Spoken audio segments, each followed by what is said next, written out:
Hello, my name is Gunnar Imgarden. I'm a junior standing at Colorado State University. I'm double majoring in political science and journalism, and today I will be presenting the photography of Ansel Adams. These photographs are presented for academic purposes only in order to discuss his achievements and lasting impression on the world as well as on myself.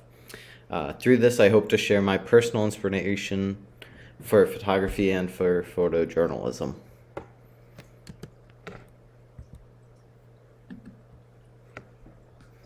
Some background on Ansel Adams.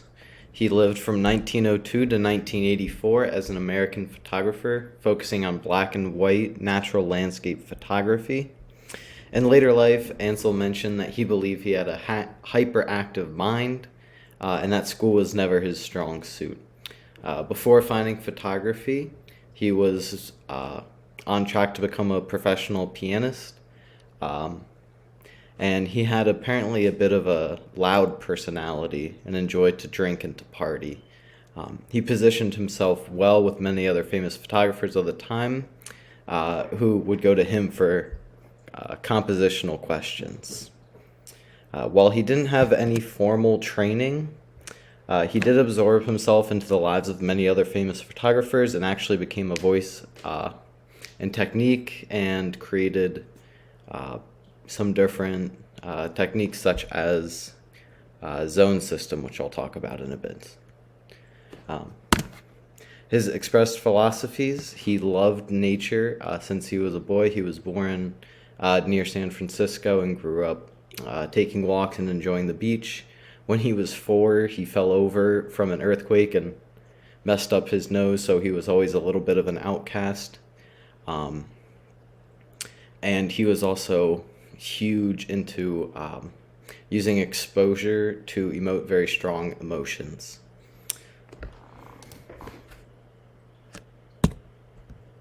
His milestones and achievements. His first published portfolio was The Parmelian Prince of the High Sierras, which became critically acclaimed. Later on, he developed a technical guide for differences in exposure and how to create images that emote very strong emotions. He was a co-founder for the photography department at California School of Fine Arts, and he has had exhibits all over the United States and at the New York City Museum of Modern Art. These are 3 of his most influential photographs on me. You'll notice that all 3 of them have very strong lines, oftentimes in the center.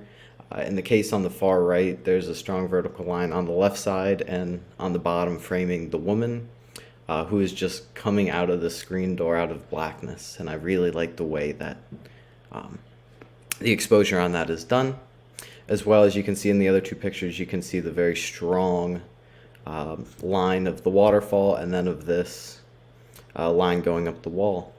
A lot of his photography lacks any human influence whatsoever. Part of what he did was to try to protect and conserve our national parks and to show people how beautiful and untouched they were. But people criticized that they didn't show any people.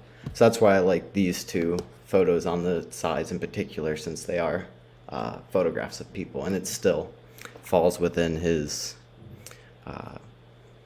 style. So my photographic style based on this, I like to think that I use strong lines, and I think that they provide a lot of power in images and drawing the eye.